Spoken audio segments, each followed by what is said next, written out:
L'aventure a commencé de l'autre côté de l'Atlantique, dans ses studios de Los Angeles.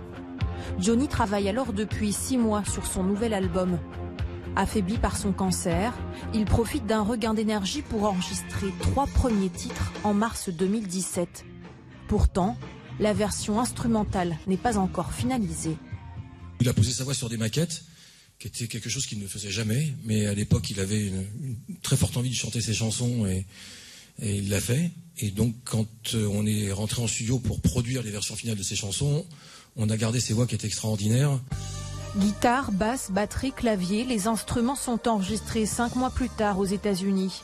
C'est finalement en septembre, de retour en France, que Johnny pose sa voix sur la majorité des chansons.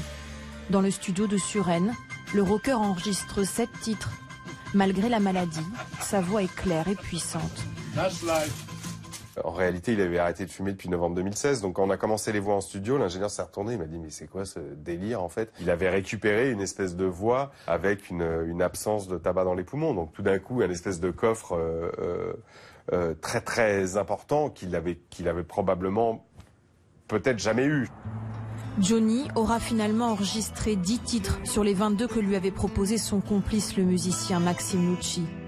Un album très rock'n'roll qu'il voulait défendre sur scène. Sur son compte Instagram, 4 mois avant de mourir, il donnait rendez-vous à ses fans pour une nouvelle tournée censée débuter en 2018.